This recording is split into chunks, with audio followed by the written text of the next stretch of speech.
Anda kembali di iNewsroom bersama saya Anisha Dasuki. Pemirsa, sebuah rumah di kawasan Pondok Gede, Bekasi, Jawa Barat terisolir akibat akses masuknya terhalang bangunan hotel.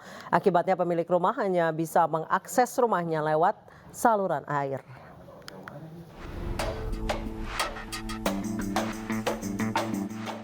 Sejumlah instansi pemerintah Kota Bekasi, Jawa Barat mendatangi lokasi rumah warga yang terkurung tembok bangunan hotel di Jalan Jatiwaringin, Kota Bekasi, Jawa Barat. Sudah hampir 3 tahun, Ngadenin, pemilik rumah hanya bisa mengakses keluar masuk rumah dengan melintasi saluran air. Akibat akses keluar masuk yang sulit, pemilik rumah terpaksa tidak menempati rumah tersebut.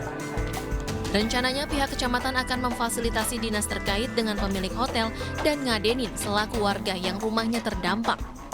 Untuk itu selanjutnya akan kita fasilitasi, kita adakan rapat, kita undang dinas terkait, Distaru, kemudian pemilik lahan dan pemilik hotel untuk kita sama-sama mencari solusi. Tinggal satu lahan yang dimiliki oleh Pak Ngademin yang belum dibebaskan. Akibat akses rumahnya terisolir, Ngadenin terpaksa tinggal di warung sate miliknya. Ia berharap agar pemerintah Kota Bekasi dapat memberikan solusi. Dari Bekasi, Jawa Barat, Rahmat Hidayat, iNews melaporkan. Jalan tol Cileunyi-Sumedang Dawuan atau Cisumdawu resmi beroperasi penuh hari ini. Masyarakat bisa melewati tol ini gratis selama 3 minggu ke depan. Hari ini Presiden Joko Widodo meresmikan jalan tol Cileunyi-Sumedang Dawuan atau yang dikenal dengan tol Cisumdawu. Masyarakat bisa melewati tol ini gratis selama 3 minggu.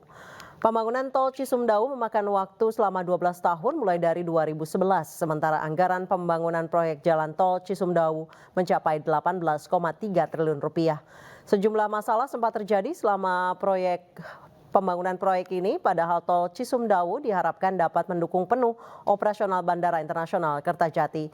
Rencananya Bandara Kertajati akan dioperasikan penuh pada Oktober 2023. Dulu memang ini kita kerjakan bersama-sama agar jalan tol jadi, Bandara Kertajati juga jadi.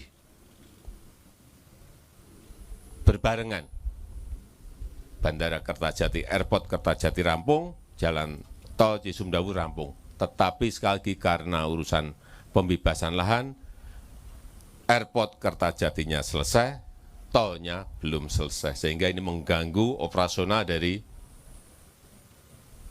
airport. Kader PDI Perjuangan Effendi Simbolon Senin kemarin memenuhi panggilan Dewan Kehormatan DPP PDI Perjuangan di Jalan Diponegoro Menteng, Jakarta Pusat. Pemanggilan merupakan buntut dari pujian terhadap Prabowo Subianto saat menghadiri Rakernas Marga Simbolon Jumat pekan lalu.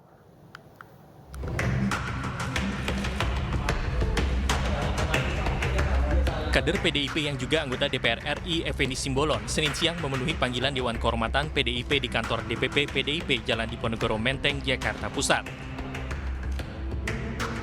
Kehadiran Effendi Simbolon merupakan buntut dari pujiannya pada Prabowo Subianto saat menghadiri acara Rakernas Marga Simbolon Jumat pekan lalu. Pada kesempatan itu, Effendi Simbolon menyatakan jika Prabowo merupakan sosok yang tepat untuk menakodai Indonesia. Dalam klarifikasinya, Sekjen PDIP Hasto Kristianto menjelaskan jika kehadiran Prabowo di Rakernas Marga Simbolon merupakan tamu undangan selaku Menteri Pertahanan Republik Indonesia. Pujian dilontarkan juga sebagai bentuk penghormatan kepada para tamu undangan termasuk Prabowo.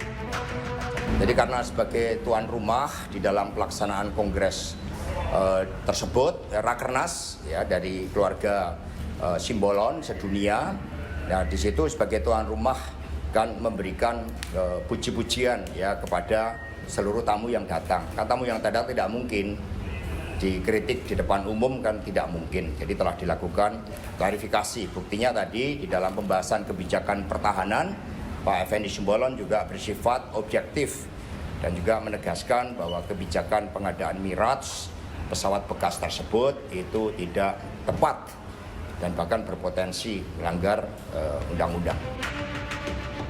Sementara itu, Ketua DPP PDI Perjuangan Puan Maharani mengatakan jika pemanggilan terhadap Effendi Simbolon adalah hal yang wajar. Sudah kemarin pertemuannya ditemui oleh Pak Sekjen dan Dewan Kehormatan, nanti isinya tanya ke Pak Sekjen. Namun intinya Pak Effendi Simbolon itu kan merupakan salah satu kader dari PDI Perjuangan. Jadi kalau kemudian ada hal-hal yang dianggap harus diperjelas, ya tentu saja DPP Partai mempunyai kewenangan untuk kemudian mengundang atau memanggil kader tersebut untuk meminta klarifikasi. Effendi pun menegaskan tetap setia pada partainya untuk memenangkan Ganjar Pranowo pada ajang kontestasi Pilpres 2024 mendatang. Dari Jakarta, Tim Liputan iNews melaporkan. Lembaga Survei Indonesia mengeluarkan survei terbaru yang menjelaskan tentang evaluasi kinerja Ketua Umum PSSI Erick Thohir. Survei LSI menyatakan 57,7% masyarakat cukup puas dengan kinerja Ketua Umum PSSI Erick Thohir yang terpilih dalam Kongres luar biasa.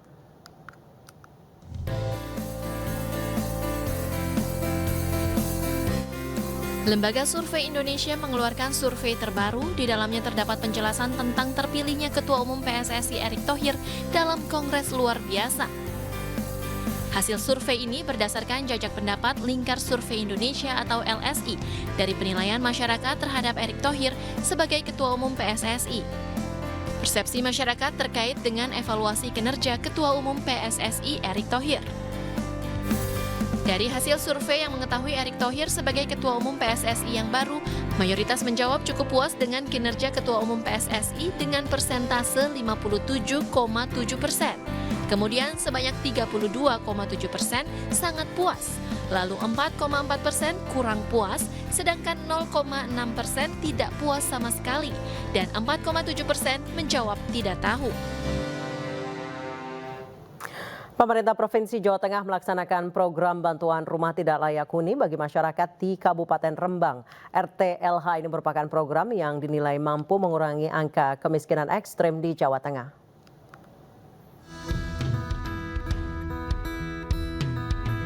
Gubernur Jawa Tengah Ganjar Pranowo meninjau langsung bantuan rumah tidak layak huni di Desa Kunir, Kecamatan Sulang, Rembang, Jawa Tengah. Program RTLH ini berjalan sukses dengan adanya semangat gotong royong dari masyarakat sekitar. Pemprov Jawa Tengah menargetkan 15.000 bantuan RTLH dengan mengalokasikan anggaran sebesar 20 juta rupiah untuk satu RTLH. Mudah-mudahan kalau kita melihat kondisi yang makin layak huni, makin sehat, kita sepakat. Jadi kalau jangkauan ada, listrik ada, air bersih ada, rumahnya layak, maka sebenarnya ini cukup untuk bisa kita.